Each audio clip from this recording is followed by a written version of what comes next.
Was this custom made or it just came like this? No, the front part came as it is, and then we got to extend the back part. Because I think in the olden days when they had TVs, they would use this one to put a TV inside, and then just extend the back part. Because it's got the thing with the shell.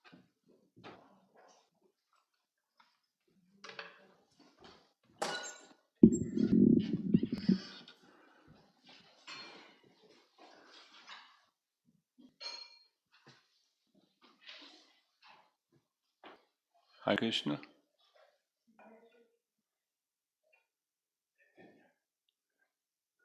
Can you say Hare Krishna?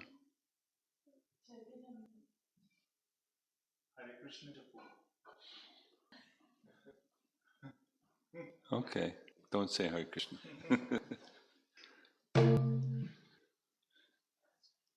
Jaya Radhama.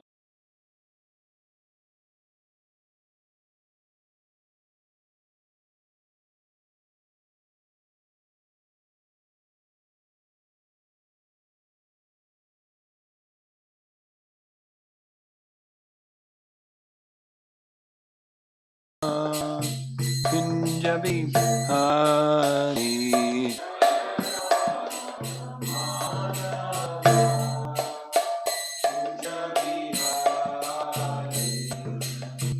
Gopijana Balabha Girivara Dhari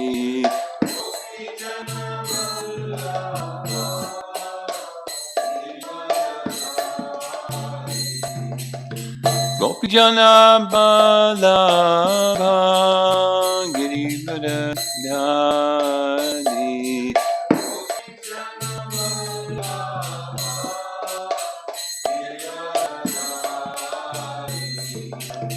Yasodhanandana Brajadanandana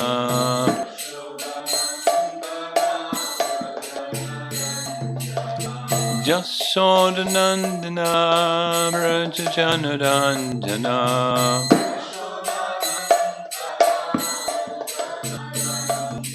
Yamuna Tira Vanachadi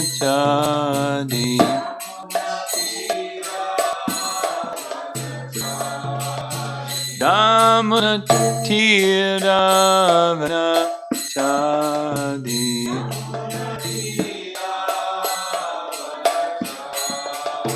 Jaya Radha Madhava Kunda Bihari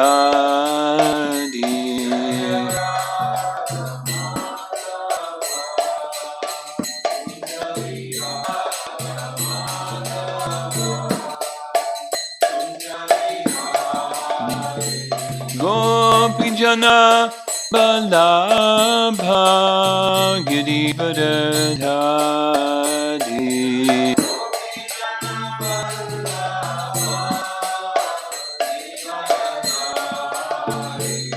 Gopijana Balabha Girivara Dhari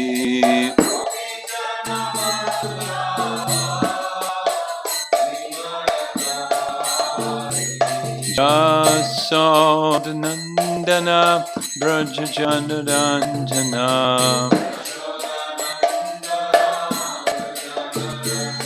Yasodhanandana Brajajanandana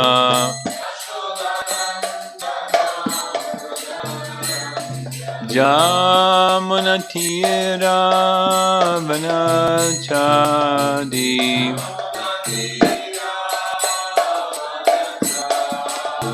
Jamuna Tira Vanachari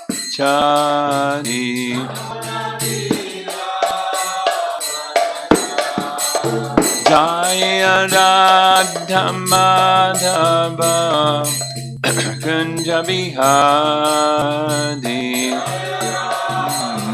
Madhava Kunja Bihari Jaya Radha Madhava Kunja Bihari Jayom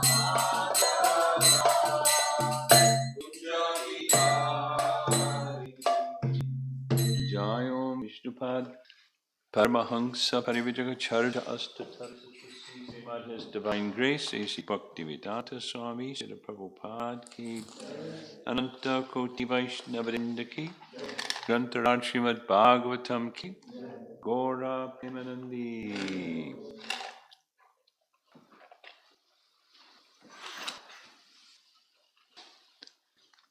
Each one of you, what's your favorite pastime of Krishna in Vrindavan?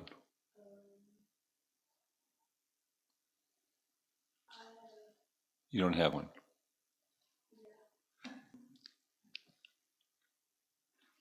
Govardhan Hill? No? Yeah?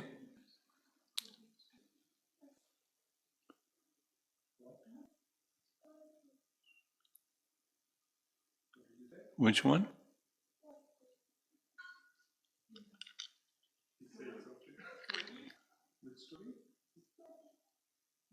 He's saying the same word again. Birds. Birds. Birth? Birds. You see that painting at the top of the stairs? You know what that pastime is? Mother Jasoda looking inside Krishna's mouth, and she sees the whole universe inside Krishna's mouth. That pastime up there. Yeah? You like that one? Yeah, okay. Okay. So, what I was thinking to do, it's going to be a little bit of a challenge because of two young people here. But what I was thinking of doing is conducting the evening class for the next few evenings, like we've been doing the morning class, which is cover several verses, read the BBT translation purport and commentaries, at least some of them, and get a big picture of what this particular section is about. So that was the plan.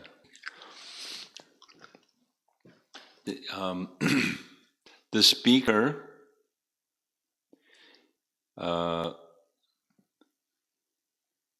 is Lord, this is Brahma of the Bhagavatam. It says several important things. One of them is Tene Brahma Hridaya Adikavaye, a learned person, and within his Hridi, within his heart, all the Vedic knowledge is imparted. And the verse also, the first verse of the Bhagavatam speaks of the absolute truth, Janmad Yasha Yataha. Janmad Yasha Yataha means that from which everything comes is the absolute truth, the highest truth. So Krishna is that highest truth from which everything comes, and he's the Supreme Person. That's the very first verse. Now we're going to go, there's about Brahma, and we hear about Brahma's being born from the lotus. He finds no end to that stem. What does that mean? It means that by sense perception and empiric study, we can't know our origin. He hears tapa, he goes back up to the stem, to the lotus on top of the stem, and he does tapa for a long time, and then suddenly the Lord appears. So when the Lord appears, that is referenced in the verses that we discussed yesterday. The Lord's appearance is discussed in the verses we read yesterday. And it is an ability to see carbon exhalation at the bottom of the stem. So we're going to be reviewing that because it's in what's in chapter 9 and 2 is in this chapter, chapter 14, chapter 10. Same stuff. But now Brahma is explaining what happened in Canto 2, chapter 9. And what he has now understood from what he just experienced in chapter 13, this display of Krishna's inconceivable potencies. We have some issues with audio, that's a problem. What do you want me to do? Stop? I'm stopped.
Like big monster that just sucks you in and chews you up, and life passes and then it's over.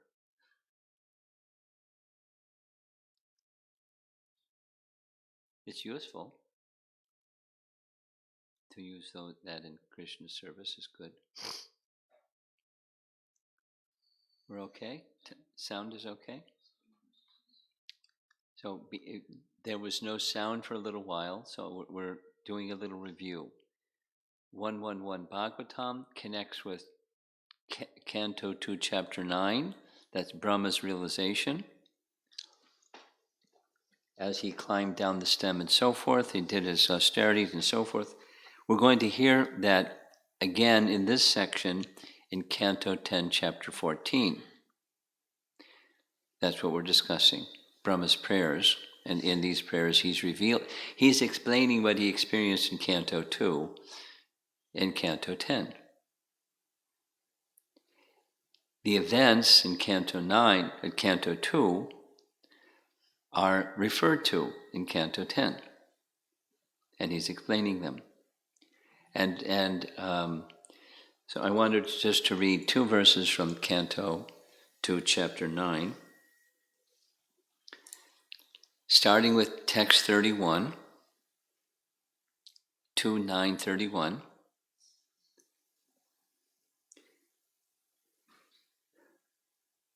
Jnanam paramaguyame yad vijnana samanvitam sarahasyam tadangam cha grahana gaditam maya.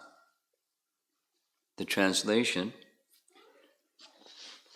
this is Vishnu speaking, confidential, paramaguyam, and it has to be realized in conjunction with devotional service.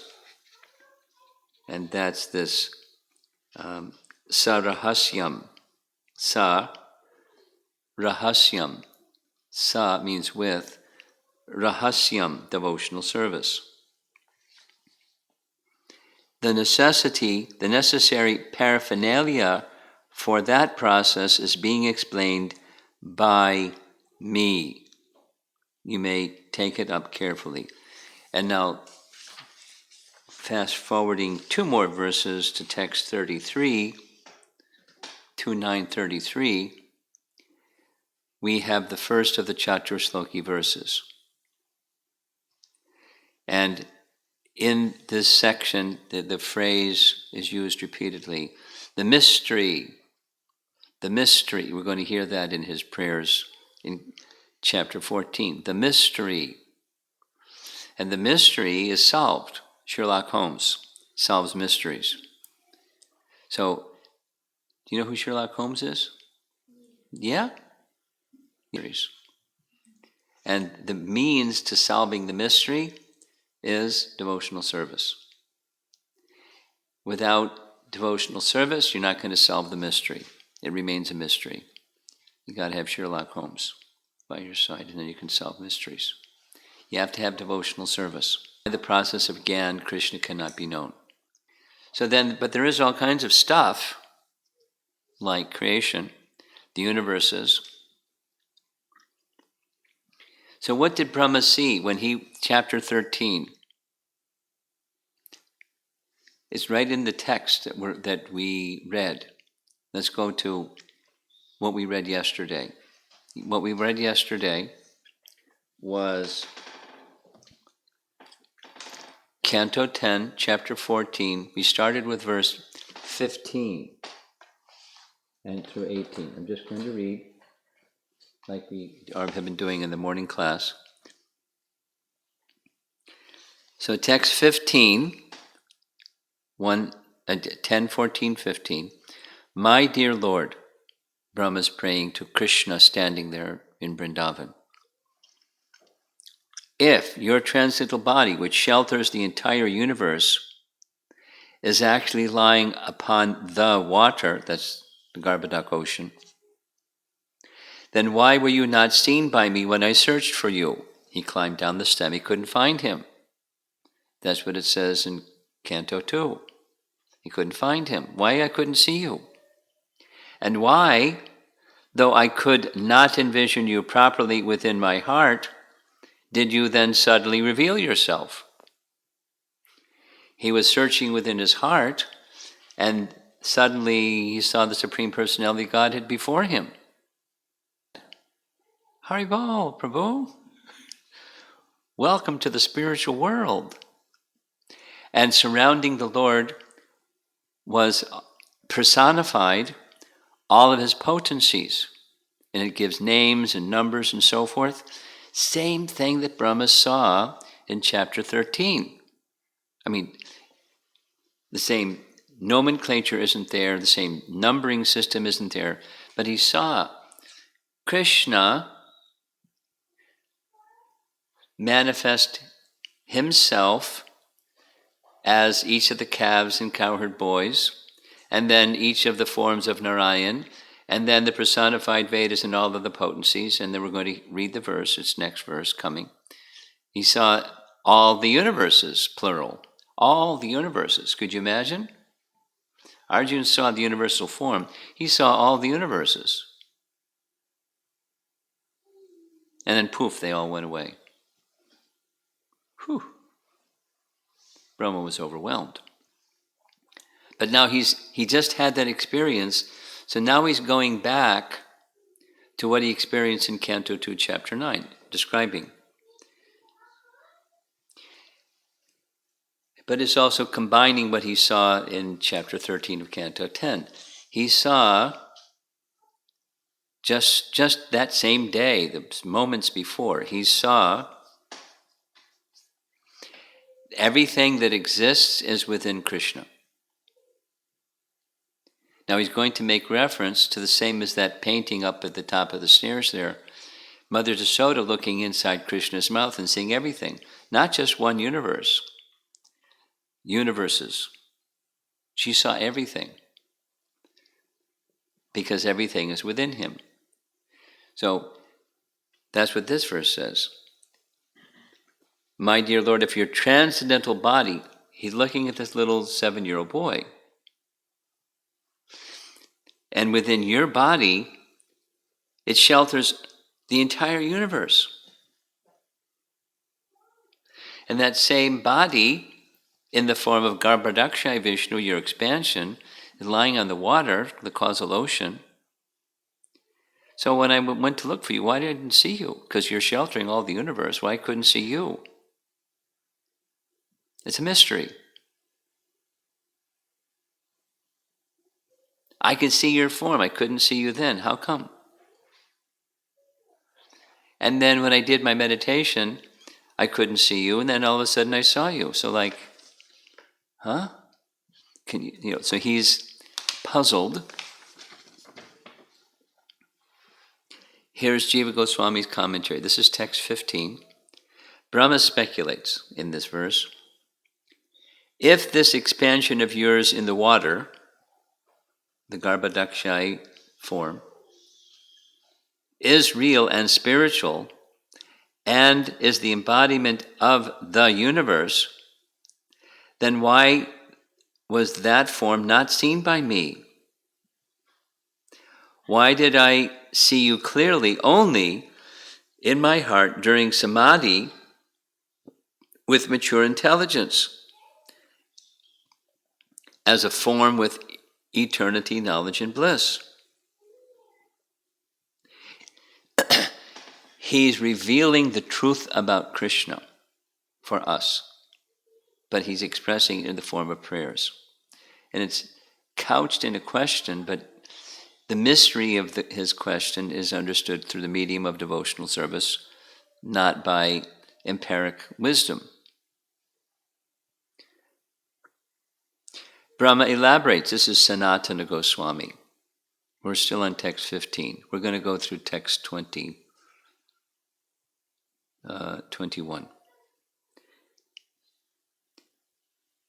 The true existence of the Lord. If you were situated on the water, why did I not see you by external vision?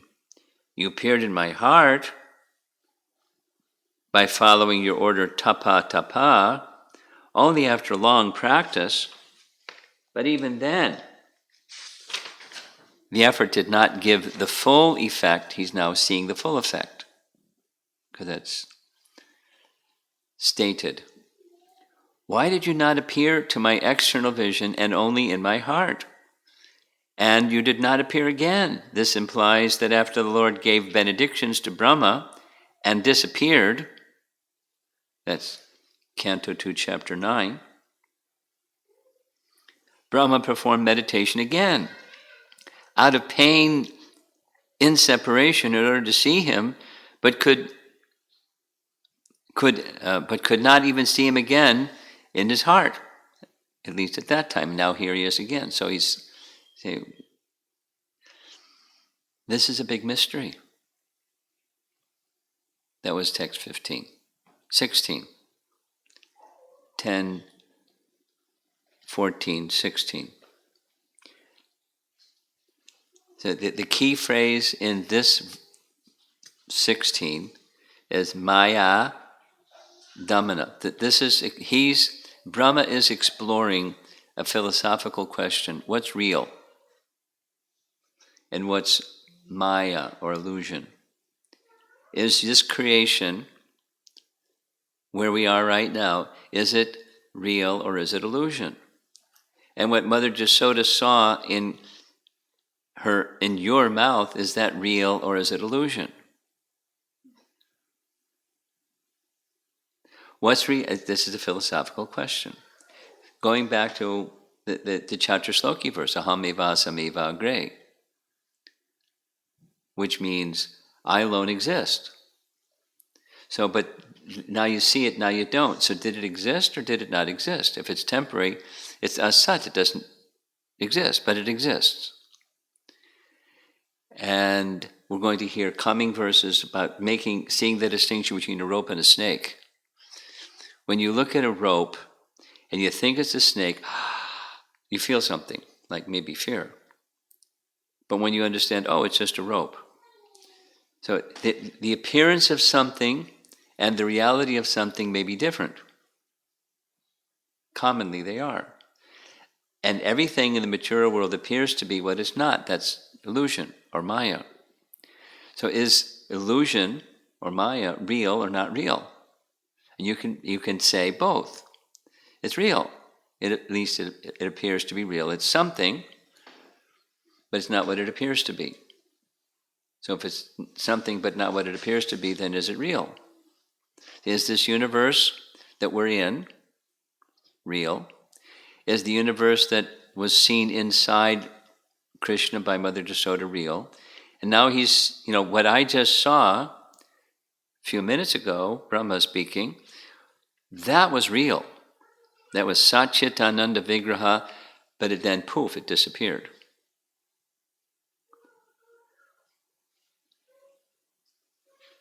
So that's reality, and this world in which we are is not reality. How to understand what's real, that's the topic. It's a little deep. Text 16. My dear Lord, in this incarnation, you have proved that you are the supreme controller of Maya.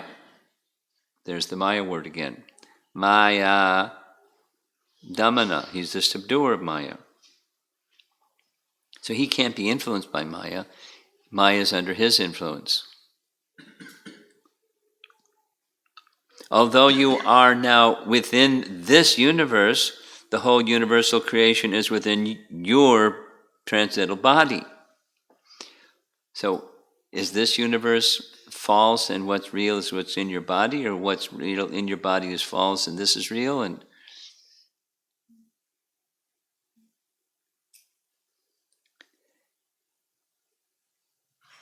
But the universal creation within your transcendental body is a fact, demonstrated by exhibiting the universe within your abdomen before your mother, Yashoda.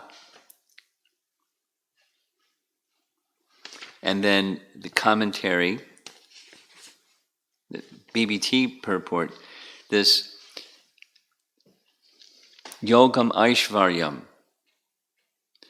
or Mayatvam, the bewildering potency of the personality of Godhead. It appears to be real, but it's not real. It appears to be not real, but it's real. And your head spinning because it's the Lord's potency, His supreme bewildering potency. We discussed same messages in Bhagavad Gita chapter 9, text 5. Yogam Aishvaryam, behold my mystic opulence. I'm within everything, but I'm not within everything. Everything is within me, but everything is not within me. Upanishadic double talk, it's bewildering. And so, how to understand the truth about Krishna? This is Brahma. He's giving us enlightenment about the Vedas and indicating it's difficult to understand the Vedas. He knows the Vedas. It's difficult to understand the Vedas, and looking at your form, I want to understand your form.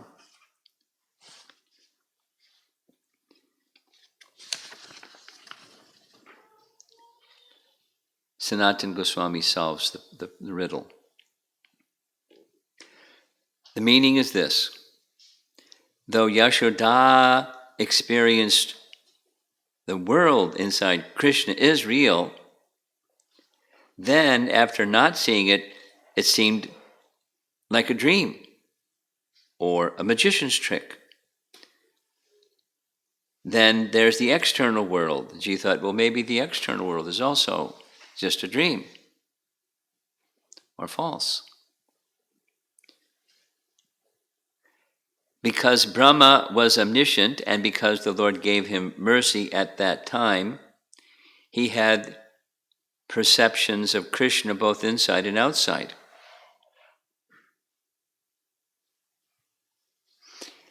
He saw that everything is within Krishna because Krishna manifested everything and then withdrew it. So everything is within Krishna and everything is outside of Krishna. But it's not separate. When it's outside, it's not separate from him. And that's this is expanding the first of the Chaturshloki verses. Before creation, I alone exist. During cosmic manifestation, I alone exist. After annihilation, I alone exist.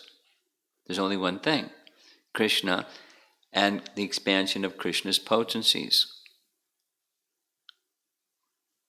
And they're inseparable, as potent and potency are inseparable, and sometimes manifest and sometimes withdrawn. Sometimes by his internal potency, Krishna can manifest his internal potency that looks like the external potency and then withdraws it. It's simply the play with his energies. Whether it's the external energy, the internal energy, as he wishes, they act under his wish. but it's nothing but him. And therefore we have to say that it's real. But it is also temporary. I mean, we're sitting in a house, and there was a time when there wasn't this house. And after some time, there isn't going to be this house. So does this house exist or not? Well, it's temporary. It certainly exists. It's Krishna's energy, and his energy is configured the way that it's configured right now. The energy is his. The energy isn't created or destroyed. The configuration is temporary. So the world is temporary. But those forms that Krishna manifested before Brahma, they're his internal potency, not relying upon anyone other than himself to manifest all of what he manifested, including, we're going to read in just a moment, all the universes.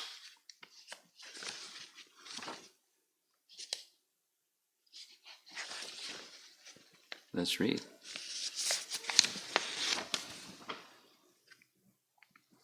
Just as this is text 17, and this is, I'll review from yesterday.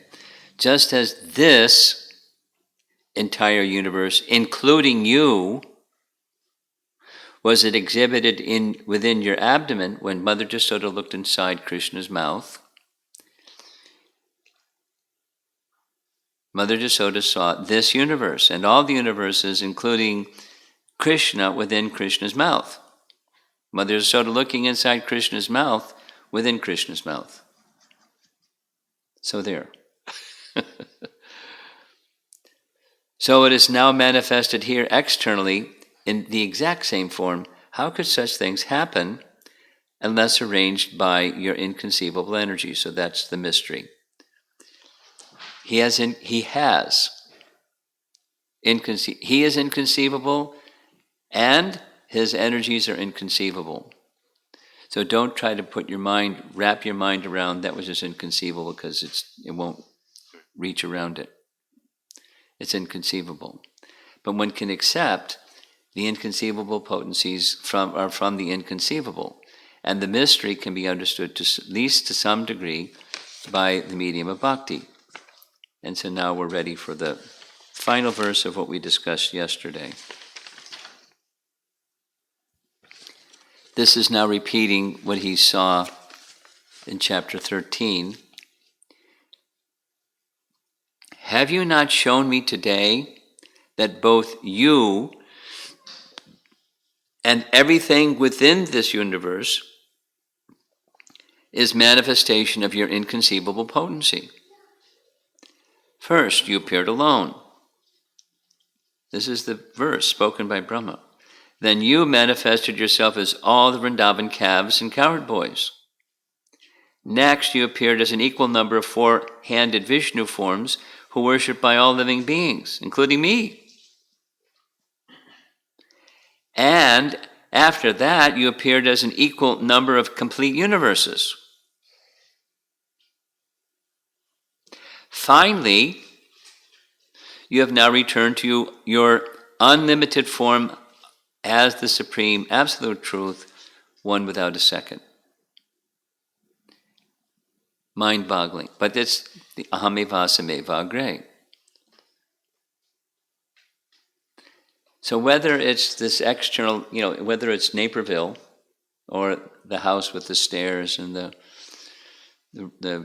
rooms and the doorknobs and the windows, and whether it's micro or macro, this universe comes and it goes. It's Krishna. It's part of Krishna. It's a category of Krishna's inconceivable potency. What Mother Jasoda saw inside Krishna's mouth is part of his inconceivable potency in a certain category. It's all within him. And then sometimes it's manifest outside. And it looks the same in him as it does outside. Not only the blueprint, or it's kind of like subtle within him, it's within him. The whole thing. When Brahma saw these different potencies of Krishna, manifesting around each Vishnu form or Narayan form. It includes all the elements, the Sankhya elements, personified, worshipping Krishna. Mahatattva, worshipping Krishna. Time, karma, guna, swabhava, worshipping Krishna. And those are things that make up this universe. In that spiritual position, worshipping Krishna. So that's what, we don't see the worshipping Krishna part because we're deluded. We don't see the connection of all things with Krishna, and that's our problem. We see things disconnected from, that's Maya. They're not disconnected from Krishna. But we don't see that connection. And that ignorance is the root of our suffering. So now we're going to, so just step back, take a deep breath. This is explaining the first verse of Srimad Bhagavatam. This is explaining the Chaturshloki verse of Srimad Bhagavatam. This is explaining Brahma's experience in Canto 2, Chapter 9. It's kind of slow motion, going through all the steps, where he's concluding through the means of knowing the inconceivable through the medium of devotional service. What is that which is the source of everything, and how does everything connect to him? So he's unfolding Sambandha Gyan, knowledge of the relationship of all things with Krishna. How to act within, so it's all paraphernalia. That's the language in Canto 2, Chapter 9, the verse that we read. There's all kinds of paraphernalia that you can use in devotional service, and that's the creation, the manifestation. Now you see it, now you don't thing. The house, and the car, and the computer, and stuff. It's the configuration of it is according to how people have some intelligence, material intelligence. But we want to use those things and spiritualize those things, to use them in Krishna's service. And then through that medium, the mystery can be known. But it requires that the devotional service, the submission unto Krishna. So now we're ready for the next section, for this evening's section. That was just review, getting the big picture of what we're doing, what Brahma's doing in his prayers. So 19, 20, 21, the theme of it is Krishna is the source of everything. Now it's moving from the universes and how Krishna's Maya is expanding the universes. Now it's going to go to his incarnations, the guna avatars in verse 19, Leela avatars in verse 20, and then the kind of little conclusion of this section, text 21. He's, in text 21, he's calling or addressing Krishna by different names, and concludes, no one can understand the mystery of how your spiritual energy acts. That's the conclusion of this little section. Again, the word mystery, and it's not because it's said in the earlier part of his prayers that we covered, 1 through 8. Jnane prayasa udapasya namanta eva. One should give up the speculative approach. The mystery won't be solved by speculative approach. And so he's concluding here the same. No one can understand the mystery of how your spiritual energy acts. But he understands, at least to some degree, because he's part of utilizing that spiritual energy. He's the creator. He's got to understand how his spiritual energy acts to build the universe. Otherwise, he wouldn't be able to. But he's lapsed into this position of apparently forgetting what he already knew. And he's just marveling at Krishna, the source of everything, and how his energies work, and then how he enters into everything that he expands, his universe. Guna avatars, Leela avatars, and his Paramatma feature, it's mentioned in 21. So that's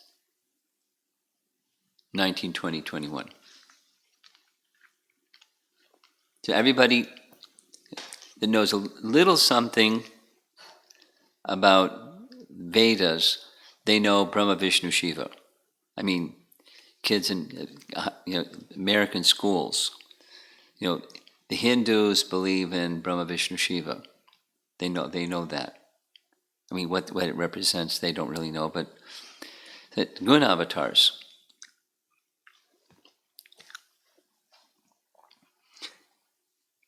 So in all of these three verses, there's Brahma is speaking about a category of people, persons who are ignorant of your transcendental position. Those that don't know your transcendental position, you appear as part of the material world, manifesting yourself by the expansion of your inconceivable energy. They don't understand the inconceivable energy part. They think he's part of the material world. But that's part of his Maya, that he's allowing them to think that way and not properly understand. Thus, for the creation of the universe, you appear as me, Brahma. For its maintenance, you appear as you, Vishnu. And for the annihilation, you appear as Lord Shiva. The term instead of Shiva is Tri Netra. Netra has to do with eyes, and he has 3 eyes. Pretty scary, seeing somebody with 3 eyes. Purport. Although the Mayavadi philosophers think that the demigods are illusory, Lord Brahma, Shiva, and Vishnu are stated here to be expansions of the Supreme Personality of Godhead and thus are real. Indeed, they are the extraordinarily powerful controllers of the universe. So that was spoken of earlier. The universe is real or false, or illusion, Maya. The ultimate truth is a supreme and beautiful person. And thus, throughout the creation of God, we will always find the personal touch. And Jiva Goswami summarizes, you are the root of all the guna avatars and lila avatars. This is explained in 2 verses. I mean, there's more commentary, which I'm not going to read the whole part. Sanatana Goswami writes, just for the purpose of creation, spreading Maya, you appear as Mahatattva and other elements, and you accept the positions of Brahma, etc., that guna avatars. But in truth, you are the real creator, maintainer, and destroyer, as is pointed out in the first verse of the Bhagavatam, Janmadhyasya Yataha. This is expanding on that verse. This is expanding on the first of the Chaturasloki verses. It appears this, it appears that, but the appearance of things is resting on you. That one single person who is standing before me. All of that is within you. He's understanding. Text 20. O Lord, O Supreme Creator and Master, you have no material birth. Yet, to defeat the false pride of the faithless demons and show mercy to your saintly devotees, you take birth among the demigods, sages, human beings, animals, and even the aquatics. And the BBT purport, among the demigods, Lord Krishna appears in such forms as Vamanadev, among the sages, as Parashuram, among the human beings, as Lord Krishna himself and as Lord Ramachandra, and among the animals as the boar incarnation. Lord Krishna appears among the aquatics as Matsya, the gigantic fish. Indeed, the plenary expansions of the Supreme Personality of Godhead are innumerable, as the Lord relentlessly comes down within the universes to smash the false pride of the atheists and show mercy to the saintly devotees. Paragraph. In another sense, the Lord never appears, since he exists eternally. His appearance is like that of the sun, which is always present in the sky, but which periodically appears. Like in the morning, the sun rises. It's not like it came into existence. It's existing at night, just not visible to us. And then the morning, the sun is visible. So periodically the Lord appears in different features and forms because he's unlimited. Vishwanath explains this, how he's defeating the atheists and demons in a very interesting way. To defeat the non-devotees, asatam, who think they are learned, and to show mercy to the devotees so they can remember your spiritual, blissful forms, qualities, and pastimes, you appear in different avatar forms. It is said, Bhagavatam 10:2-35. This is the prayers by the demigods to Krishna when Krishna was within the womb. Remember that from Krishna book? When Krishna is still in the womb of Devaki, in the prison house, comes to the demigods come and offer prayers. Chapter 2, Krishna book. So this is one of those prayers. It explains what Brahma is saying. O Lord, O cause of all causes, if your transcendental body were not beyond the modes of material nature, one could not understand the difference between matter and transcendence.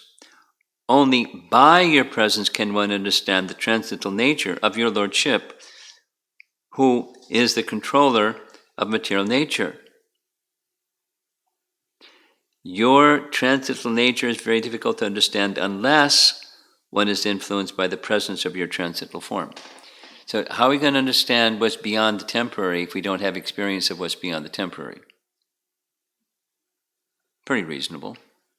So he makes his appearance so one can understand the distinction between temporary and not temporary. What's within this temporary realm, what's beyond it.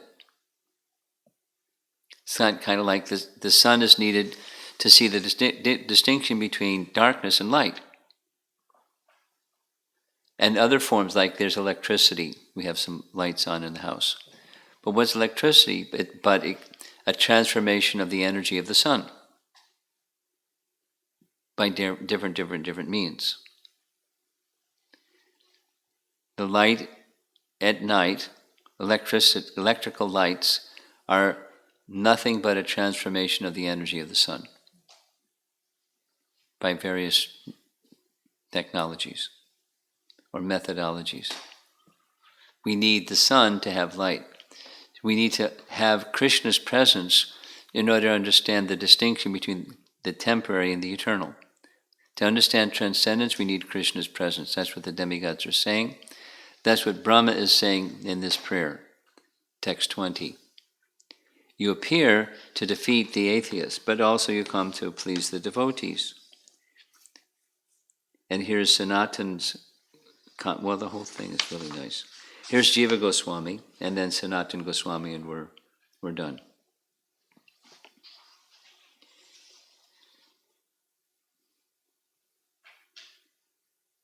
The Lord is called, this is Jiva Goswami, the Lord is called Ajanasya because he does not take birth like material beings, but appears on his own by his Swarup Shakti,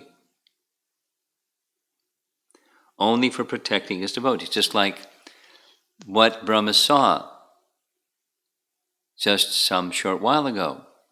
In chapter 13, he saw the Lord, then he saw the cowherd boys and calves, and then he saw the forms of Vishnu, and then he saw all living beings worshipping Vishnu, and then he saw all the universes, plural, unlimited universes. And then poof. So they were coming from his Swarup Shakti, spiritual manifestations of his Swarup Shakti. He is not attached to material activities. That is described in this verse. O Lord, O controller, endowed with inconceivable energy, who appears as unlimited avatars. And in his commentary on the previous verse, that's text 19, Sridhar Swami says, that verse answers the objection. Oh, Brahma, why do you call the pure conscious forms I showed material Maya? Here, Brahma is answering. Your manifestations of guna and lila avatars are related to an independent Maya with special functions. That independent Maya is a Swarup Shakti, or Yoga Maya. This means that the Lord reveals his forms of Shuddha Sattva, different from matter, by his independent Maya, or Yoga Maya. In those forms, Lila Avatar, Guna Avatars, it is not overcome by material Maya. So like Brahma becoming bewildered, it's not Vimohan Lila, it's the Lord's internal potency acting to give us this opportunity to understand his glories through the mouth of Brahma. By complete unity with pure consciousness, because of pure Shuddha Sattva, his, Krishna's form, is everything. The jiva becomes controlled by Maya, which is dependent on the Lord, and obtains a material form, our gross bodies, of rajas and tamas, and becomes overcome by that. Not understanding his spiritual nature, because of the contamination of rajas and tamas, he, the living entity, accepts his material body as everything. Because the word Maya will be used for the Swarup Shakti, it'll be shown that his idea and mine are the same. So, this word Maya has two applications, the material and the spiritual feature. Mahamaya and Yogamaya. It's one entity manifests differently depending upon what? Depending upon the consciousness of the living entity and how they regard Krishna. Then it's one kind of Maya or another kind of Maya. But Krishna's potency, we're under Krishna's potency. Here's Sanatana Goswami. Commentary, text 20. With false pride, the ignorant think that they know the scripture and have perfected yoga. You defeat that pride by refuting their ideas, by hearing with devotion about your pastimes. Their misconceptions are eradicated. Not only do you appear to defeat the proud, but to please the devotees. For the devotees, you defeat the idea of the ignorant. Establish proper dharma and reveal your sweet pastimes. Why do you show your mercy to the materialist? Oh, supreme independent! How can their evil desires be destroyed? Oh, capable one! There is nothing that you cannot do. Oh, manifester of the avatars! You are suitable for these purposes mentioned as an avatar. So he's accomplishing many things through his spiritual potency. And then finally, last verse for this evening. This is a little philosophical, yeah? But he's explaining a very fundamental how to know Krishna message. Everything comes from him, and it's inconceivable. So this is the final verse. Oh, Supreme Great One. Oh, Supreme Personality of Godhead. Oh, Supersoul Master of all mystic power. Your pastimes are taking place continuously in these three worlds. But who can estimate where, how, and when you are employing your spiritual energy and performing these innumerable pastimes? No one can understand the mystery of how your spiritual energy acts. It's a mystery, and mysteries are solved by Sherlock Holmes, right? They're solved by devotional service. And otherwise it remains a mystery. But the mystery is in devotional service. Devotional service is very mysterious. Gosh, here we are, coronavirus thing, and we're hearing Srimad Bhagavatam. And a little bit puzzling commentary or explanation of Brahma, the most intelligent being, explaining the foundational message, one of the important foundational messages of the whole Srimad Bhagavatam, through his direct experience and our commentators giving their explanation of Brahma's experience of what he's saying. And here we are sitting in the pandemic and somehow making our way back to Godhead just by sound vibration. It's not so easy to understand. And what do? We just keep hearing it, and gradually, because it's important and we're eager to try to understand it slowly, we'll start to understand it. I'm going to conclude just by reading some paragraphs from commentators, and then we'll see if there's discussion. This is Vishwanath. You were born as Krishna to relieve the burden of the universe, and you appeared as Rama to kill Ravana. As the white, red, black, and Shama avatars, you institute religion. The purpose is not to defeat the false Gyanis. Actually, no one can fully understand where you will appear, the purpose, the time, the number of appearances that you will make. Unlimited Lord, cause of all causes. If your transcendental body were not beyond the modes of material nature, one could not understand the difference between matter and transcendence. Only by your presence can one understand the transcendental nature of your Lordship, the controller of material nature. Your transcendental nature is very difficult to understand unless one is influenced by the presence of your transcendental form. Oh, form spread throughout this universe. Oh, Bhagavan, though you spread throughout matter, you are still full of your six opulences. Though you are full of all opulence, you also expand to witness everything as Paramatma. Oh, Yogeshwara, because of your Yogamaya, you display such powers. Who can understand your pastimes performed throughout the three worlds? Why? Where? How? When? Your form is unlimited, spread throughout the universe. full of all opulences. It is not material, but everywhere in the three worlds. How is it possible to satisfy simultaneously all of your devotees at all times with pastimes? This can happen because of Yogamaya.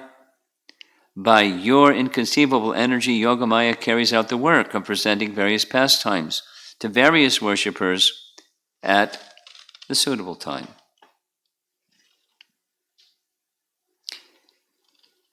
It's not a nutshell of everything that one can know. It's just specifically speaking about the inconceivable nature of Krishna's spiritual potencies and how Brahma is marveling at it. How wonderful is Krishna. Here's Jiva Goswami. After describing everything, Brahma is now speaking with respect. O Unlimited One, O Supreme Person endowed with all powers, Bhagavan, O Soul within all beings and the cause of all beings, Paramatma, O Lord, spreading yourself over all time by your innate power of yoga, Yogeshwara. Who knows how or when your pastimes will occur? You alone know the location of all the unrestricted pastimes, since you are unrestricted. You alone know how these pastimes take place, since you are endowed with all powers, Bhagavan. You know the quality of these pastimes, since you are Paramatma. You know when they will occur, since you spread over all time, Yogeshwara. The cause of all this is Yogamaya, your great Swarup Shakti.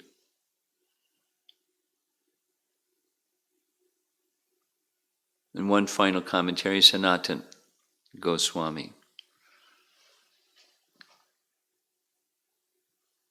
Question. Among all your avatars, is there not one that performs actions like a normal person in this world? Who knows you? You are unlimited. Bhuman. You are endowed with all powers, Bhagavan. You reside within all beings, Paramatma. You can do the impossible, Yogeshwara. In the sequence of names of the Lord, they are gradually more difficult to comprehend and show the greater excellence of the Lord. Paragraph. You spread your Yogamaya. This is the special Shakti of the Lord, which is endowed with eternity, knowledge, and bliss. Thus his pastimes are real. This is explained in Bhagavatamrita. He's the author of Brihat Bhagavatamrita. So he's just making reference. Finally, since he's saying this is the conclusion. Since the Lord is inconceivable, his pastimes are inconceivable. The ignorant must surrender to your devotees for gaining knowledge of your pastimes. By this they are delivered, and by nothing else. So that's this Sarahasyam, or the mystery of devotional service, which includes the paraphernalia. This Sarahasyam is translated in Canto 2, Chapter 9, Text 31, as paraphernalia. So what's paraphernalia? In a broad sense, paraphernalia is that which is in relation to Krishna. The phrase is tadiya. Like, Arati paraphernalia. That's tadiya. Maybe you've seen in Chicago, in front of the Jagannath deities, there's what looks like a Shila of some kind. Have you ever wondered what that is? It's Nrsinga Tadiya. Shankar Pandit told me once. I asked, what's that? It's not a Shalagram Shila, it's not a Shila. It's from a very ancient Nrsinga temple. It's part of something from the temple, I don't know exactly what. So there's Nrsinga Tadiya. It's on the altar. It's paraphernalia. And the paraphernalia of the Lord, his Sadrahasyam, it's worshipable and meant for his service. So we can expand that and make, like Prabhupada would say, what makes this place where we are, we call it a temple. Right next door there's a house, and there's a house, and this is a temple. What makes it a temple? It's a place where worship of Krishna goes on. And because it's a place where worship of Krishna goes on, it's in the spiritual world. We can make this house the spiritual world. We can make our bodies a housing place for Krishna, because it already is. Right? Krishna is within the heart, right? When you put on tilak, what's the meaning? When you're putting on tilak, Prabhupada explains, it means the body is a temple of God. Om Keshavaya Namaha. It's just clay. And now, we're saying the mantra, and it helps us remember Krishna is within the heart. We're keeping the body clean, and we put stuff in the body, and stuff comes out of the body that's pleasing to Krishna because Krishna is within. He's the proprietor of the body. It's his house, the place of Krishna. It's our place too, but we're the secondary. He's the primary. It's just helping us remember. Then that can also be part of the paraphernalia you can use in Krishna's service. And then when the senses go out, they connect with something. Here's a musical instrument, mridanga. So it's Balaram. Did you know that? Balaram, mridanga? Yeah. Because Balaram manifests as paraphernalia for Krishna's service. That's what Balaram does. It's one of the things Balaram does. So it's sacred. It's worshipable. And that's the consciousness of one who's in bhakti. The world is, for the materialist, it's something else. It's up for grabs. And exploit it. And here's somebody else and exploit them and so forth. That's material consciousness.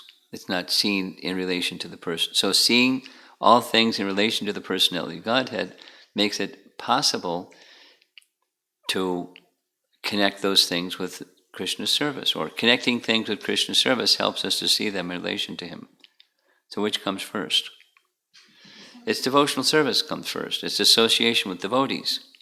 And then we engage in devotional service. Then we learn about Krishna through the medium of devotional service. So this is the philosophical foundation for all of that, spoken by the head of our sampradaya. And he's speaking directly to Krishna, explaining things that he experienced that day and things that he experienced even before there was creation.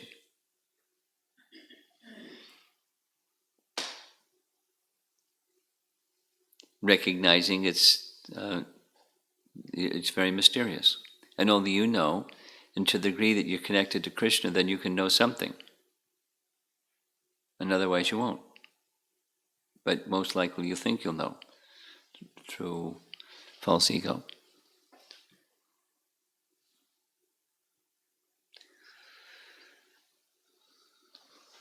Pretty deep.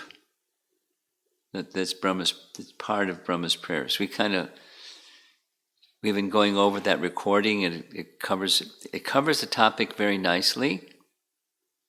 It's very clear. And then you start going a little more deeply, and wait a minute.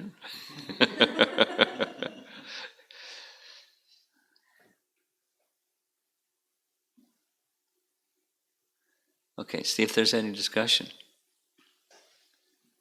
It's after 8 o'clock.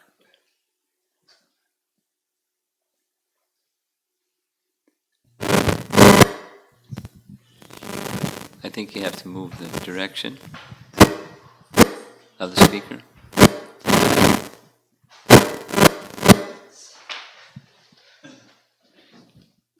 Hare Krishna.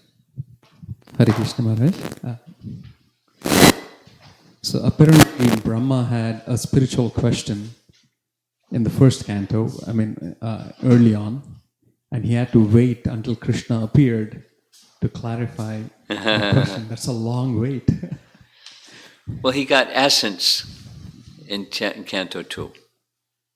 He got the essence. And he's very intelligent, so he got the essence.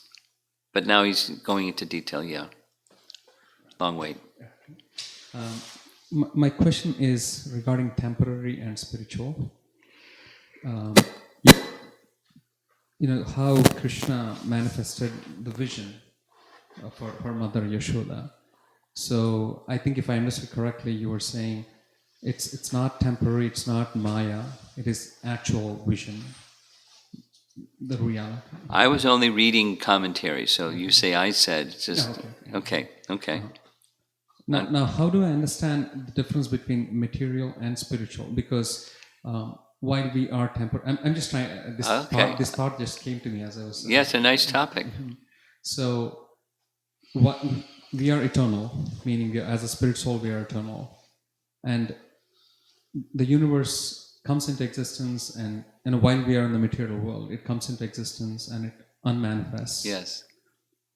In one sense, it's eternal too. Yes. Yes.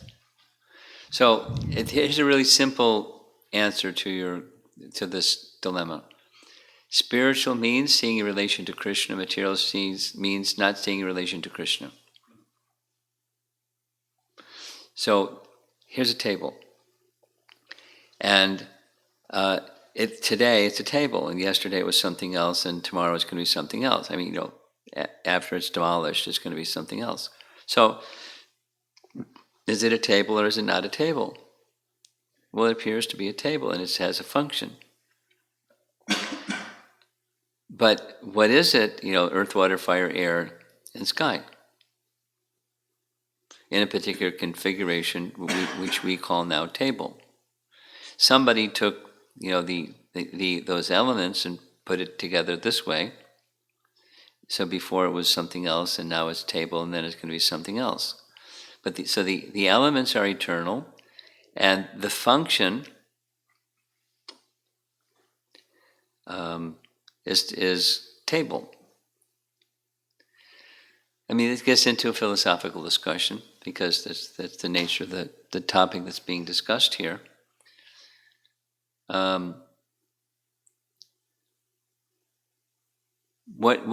Before somebody took the ingredients and made it a table, there was an idea table, and even a specific one that looked like this. Before there was this, so there was the idea table before there was a table. This is philosophy. It's Bhagavad philosophy. It's Socrates philosophy. It's European philosophy. At least one European philosopher has this idea. And in transcendence, before creation, this is like Brahma seeing Lord Vishnu before there's even creation, he sees the personifications of all these, the 24 elements.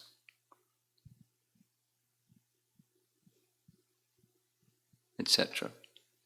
And everything else. And everything else. Because everything has its spiritual counterpart. This we discussed yesterday evening. There's a spirit. So now there's the spiritual counterpart, and then there's its reflection here. So is the reflection real or not? Well, it's a reflection. And in that reflection, so there's a table. And now you see it, now you don't. It may be passage of time, because that's another one of the elements that's there in the spiritual realm is time. And then there's its manifestation here in past, present, and future time, as we know, is temporal time, not eternal time. So this is Sankhya philosophy helping us to understand what's the nature of reality. The nature of reality is everything is resting on Krishna. And there's the temporary manifestation through inferior potencies, and then there's the eternal manifestation through spiritual potencies. And the spiritual potencies can be manifest in replicas of this material form, or the material form is a replica of the unlimited variegatedness of the spiritual realm. Either way you want to look at it. But they're all resting, it's all resting on Krishna. So now back to the question. Was Mother Jasoda, or the Acharyas are saying, what Mother Jasoda saw inside Krishna's mouth is real. That is, everything rests in Krishna. And she saw it. Krishna disclosed that to her. Everything is resting in Krishna. Spiritual and material, as everything is resting in Krishna. Aham sarvasya prabhavo. Everything is resting. Matak sarvam pravartate. Everything is resting in Krishna. So what's the difference between spiritual and material? It's how we regard those things. We can see Krishna's inferior energy in his spiritual energy, superior energy.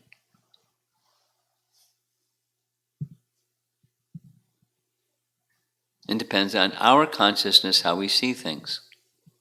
Like the Uttama Adhikari sees everyone's engaged in Krishna's service, the Madhyama Adhikari sees differently, and the Kanishta Adhikari sees differently, and the materialist sees differently, based on consciousness.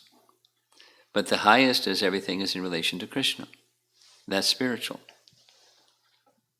including the house, including things that come and go, temporal, because it's Krishna's energy. It's in relation to Krishna. So that, what's material, spiritual? Remembering Krishna, forgetting Krishna. Seeing things in relation to Krishna is not seeing things in relation to Krishna.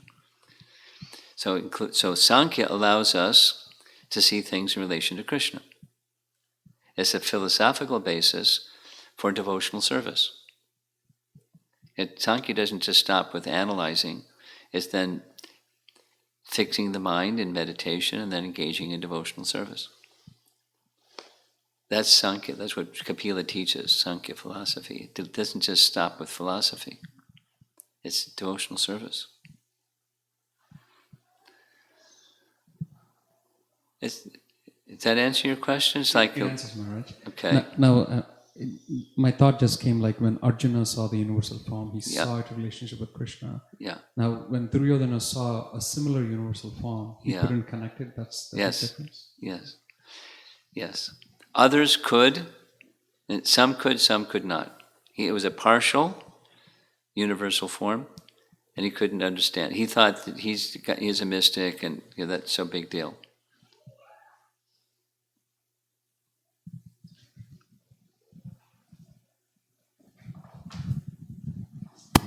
Some questions from online group. Okay.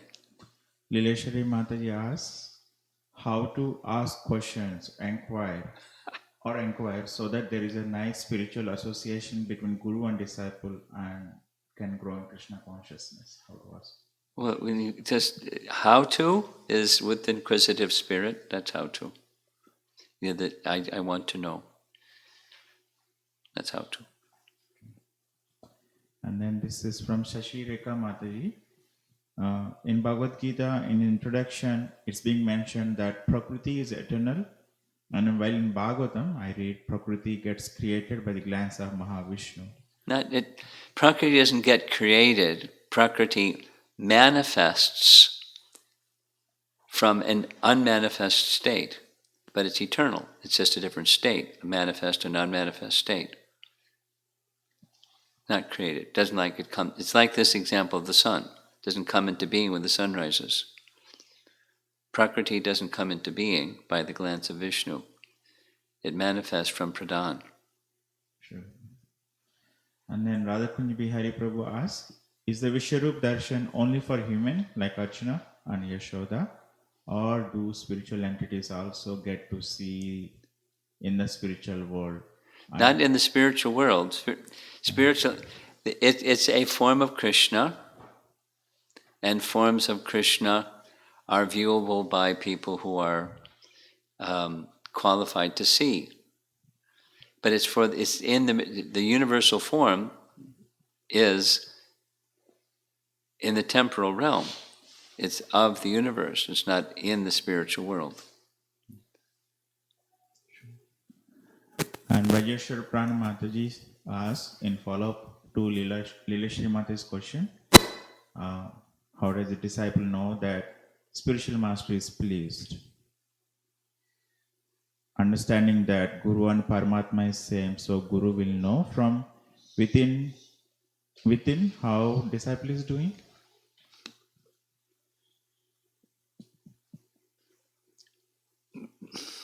Prabhupada's answer to that question was, the spiritual master knows what he needs to know. It's not that the spiritual master is super soul and he knows everything. Press a button and you can know everything because he knows everything. He knows what he needs to know. And how does he know what he needs to know? Super soul indicates, or Prabhupada said, or he receives some indication from something that Krishna supplies. He gets the understanding he needs to know. Don't think of the spiritual master as super soul. That's a misunderstanding. He's not omniscient. And Radhati Mataji asks question, did Nanda Maharaj and Mother Yashoda know about Krishna being Vasudeva Maharaj's son? If they did not, then my confusion is, why did Nanda Maharaj allow Krishna to stay back in Mathura after he killed Kamsa? What was Nanda Maharaj's reaction and feelings? See, read the first part again. It wasn't clear. Did Nanda Maharaj and Mother Yashoda know that Krishna was the son of Vasudeva? If they knew that Krishna was his son, then why did Nanda Maharaj allow Krishna to stay back in Mathura after killing Kamsa? If they did not know? If they did not know. If they did not know. Well, I recommend that she reads the section where Krishna is encouraging Nanda Maharaj to return to Vrindavan after killing Kamsa. And Ugrasena is installed on the throne and so forth. Krishna has a conversation with Nanda, and Krishna says, very soon I'll return. You go back and give protection to the residents of Vrindavan. I'll come very soon. So Nanda Maharaj just likes to do what Krishna likes, because that's his life and soul. Although he's his son, he has that affection for his son. So Krishna likes, and so he does what Krishna likes. Like, stopping the yajna for Indra. Because Krishna likes, he did. That's Nanda's relation and affection for Krishna. So that's why he did, and it's not, dependent upon understanding Vasudeva and Devaki and was Krishna their son or not. He was going to stay for a little while and then return. Give reassurance to the Brijvasis. And this is from Vishalaksha Prabhu. He says, Lord Krishna is the source of everything and can directly do anything. But then why Lord appears in different expansions, since it's difficult to understand him being insignificant jiva? Well, one of the answers is there's different living entities, and different living entities have different desires and moods and happinesses, and Krishna is reciprocating with those different moods, desires, and happiness, what makes people happy. He appears in variegated ways because of the variegatedness of living entities. Now, there's a theme in each of the Lord's appearance, but He appears in different forms for that reason. In Brihad Bhagavatamrita, there's this statement by Narada to Uddhava, the Lord is so kind, whatever the way that the devotee worships him, he appears in that form. It's not like he's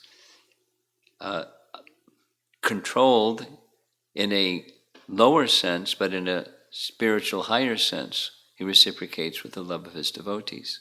He appears in the way in which they like to worship him. And that's transcendental. He's reciprocating.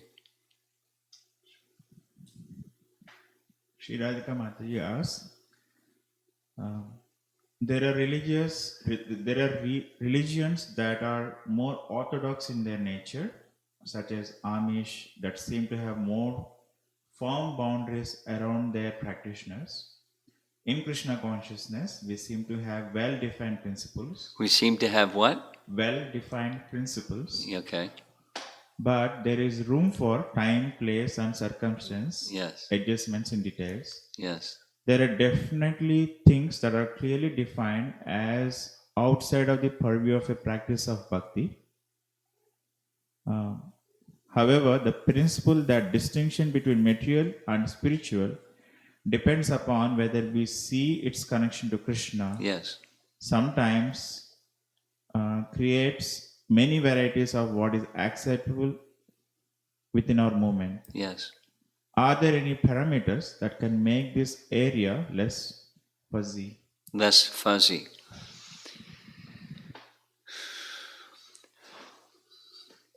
Well, there's this language amongst Vaishnavas of form and substance. And I just watched this movie. By the way, listeners, the movie that Yadubar and his wife produced, Hare Krishna, it's the story of Prabhupada's life.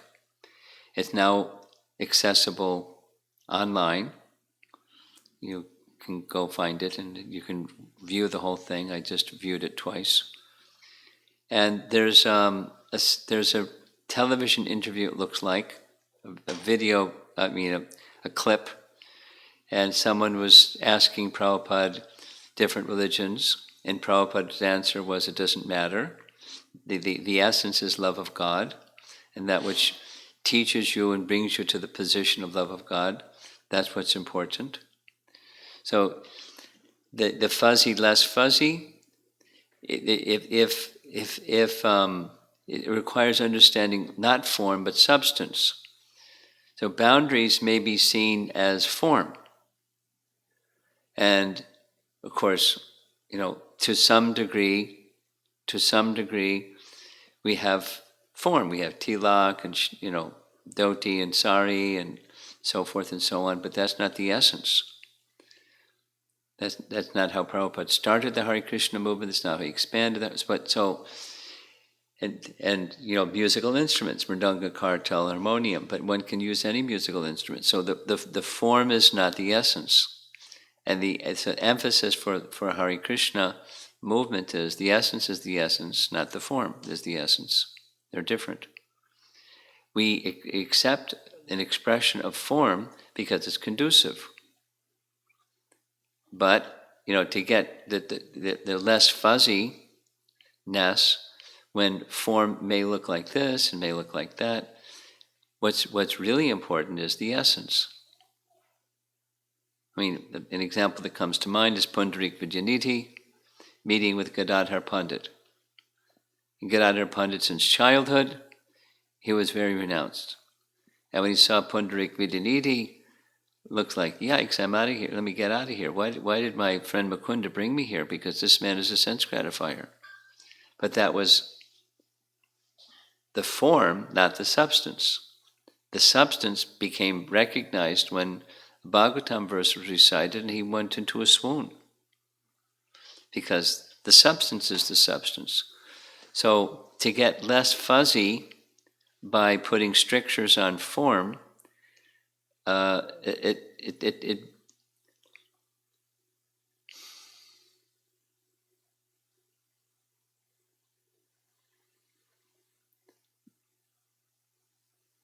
you're not necessarily going to get the essence by putting strictures on form,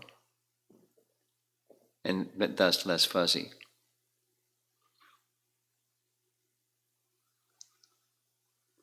So it's going to have a fuzziness, form-wise. But when you contact a very elevated devotee, whatever the form looks like, hits an elevated devotee, like Pundrik Vidididi, for example. There's variegatedness. Look at Sudama Brahman, who was a pauper, and look at Maharaj Ambarish, who had opulence like Vaikuntha, or someone that may not be very good-looking. This is directly described in Nectar of Instruction. So form doesn't create less fuzziness. Essence is our goal, and that's where there's less fuzziness.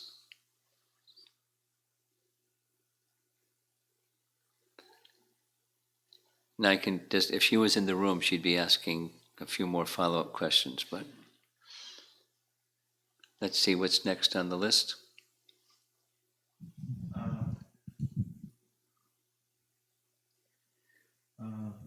This is from Sasi Mukhi Mataji. My question is the degree of faith. Speak slowly.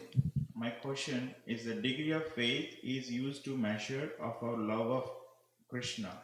Degree of faith is our measure of love of Krishna. That's your question? Or it otherwise? Well, it's not a measure. It's not the measure, but it's a measure. Another way of saying yes to her question is, in Madhurya Kandamini, Vishwanath Chakravarti Thakur makes the statement that one way of viewing bhakti is it's just stages of faith. And the topmost stage is prema, and the beginning stage is preliminary. And each of the other stages is stages of faith. It goes by different names. So there's a yes answer to her question. But it's not the only. It's certainly one way to look at advancing in devotional services. Our faith will advance and progress and unfold and develop and mature. This question is from Atulya Mataji. How to see this pandemic in connection with Krishna? Well, I just requested somebody to send out a little video clip message from Shivaram Swami that it's a signal to not abuse animals. In short, it's interesting. He, in his own way of giving messages out. It came from contact with animals.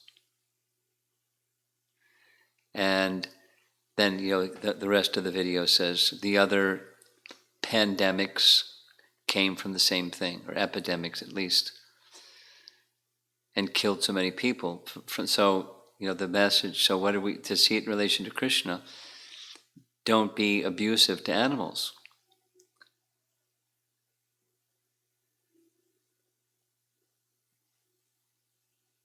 That's it? That's it. So Shridhar Kamade has followed, but she cannot ask now. Okay. I see you with your Sadhu Sangha t-shirt on. Did you know they called it off this year? They called it off. Govindacharan canceled. I was told. He didn't tell me that. Somebody that knows him, because the pandemic. Now, how to see that in relation to Krishna? You're going to have sadhu sangha in your living room. learn different ways of hearing kirtan and participating in kirtan and associating this way to somebody that knows how to make the technology work.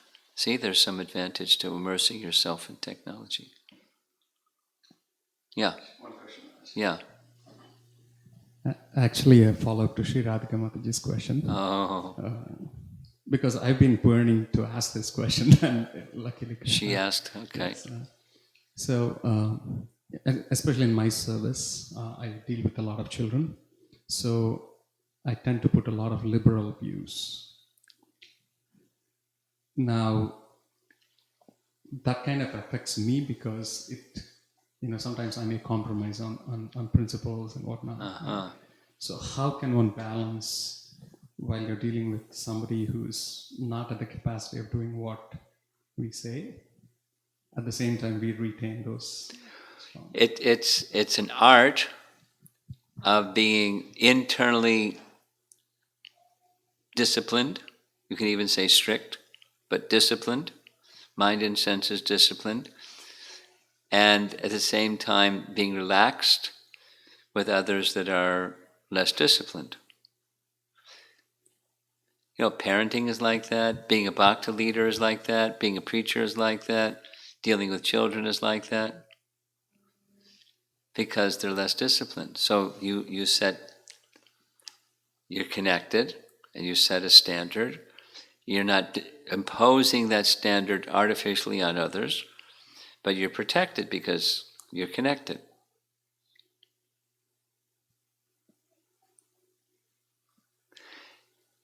I mean, let's take our book distributors, for example, or Harinam people.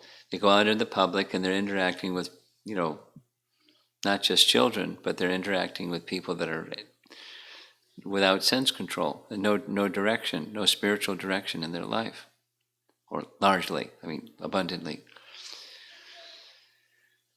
But the protection is there because they have a mission, Lord Chaitanya's Sankirtan mission. One of the Sankirtan devotees, I was Sankirtan leader for periods of time in New York, and the devotees would go out from early morning till late at night, and I was up till when the last people came in. And then I distinctly remember sitting with Radha Ballabha, who later became the BBT, production manager in Los Angeles, but for a while he was in New York. And he said, we go and do things that if we weren't in behalf of Lord Chaitanya, we'd definitely be in Maya. We'd succumb to the pull of rock concerts and drive-in movies and all kinds of places people go, beaches and, sense gratification havens. And we go to those places and distribute books, and we're protected. Then his comment was, and the next morning, the men over here and the ladies over there in Mangal Arati, and this mind and senses can be drawn because we're not protected. So, if you're in the mood of I'm an instrument, and I have to be an exemplary instrument, so I may have to be a little relaxed with this person, because if I'm stiff and rigid, then it won't be effective. So I have to be externally a little relaxed and internally, connected on behalf of Krishna as his instrument in this service.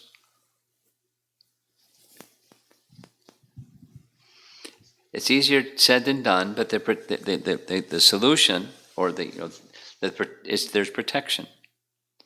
If you're acting as an instrument on behalf of, and you understand the instrument requirement at this time is this.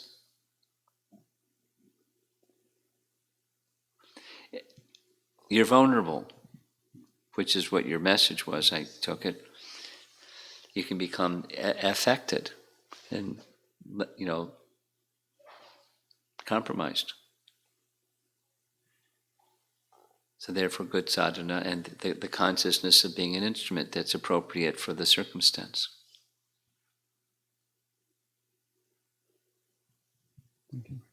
Okay. You have anything you want to share? Did you take any notes, or it was too high subject? Too high. Is there something that you can remember from what you heard? Like, how about this one? Go ahead. Krishna is the source of all guna avatars and lila avatars. You know the difference between guna avatars and lila avatars? Oh. You know what guna means, right? Modes of nature? Goodness, passion, ignorance? Right? Sattva-gun, rajagun, tamagun, goodness, passion, ignorance. So the guna avatars, that's forms of Krishna that look after those three modes. The one that looks after creation, who's that? Brahma, that's passion, creation. One that looks after maintenance, that's goodness, Vishnu. Destruction, ignorance, Shiva. There you go. Those are the guna avatars. There are three personalities that they preside over that mode. Brahma, Vishnu, and Shiva. Creation, maintenance, and destruction. Passion, goodness, ignorance. Those are the guna avatars. And lila avatars, you know. Like Nrsingadev is a lila avatar. They perform leelas. They're principal lila avatars. Krishna, Rama, Nrsimha, Matsya, you know who is Matsya? The fish. Kurma, the tortoise. Varaha, the boar. These are all lila avatars. Parashuram, lila avatar. These are lila avatars. They perform pastimes. So Krishna is the source of them all. The guna avatars, three modes, gunas, and the ones who perform pastimes. He's the source of them all.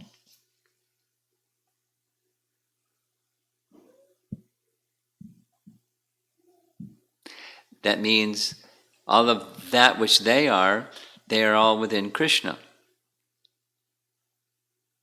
And then we had this nice discussion about seeing inside the mouth of Mother Jasoda.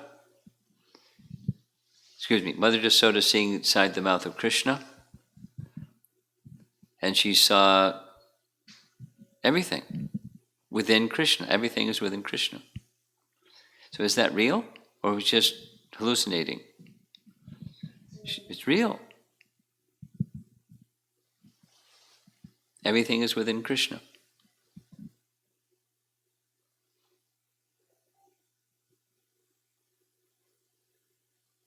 And it's so the final thing, Brahma says, to understand these, how his personal spiritual potencies are acting, it's inconceivable. But to some degree it's knowable through devotional service.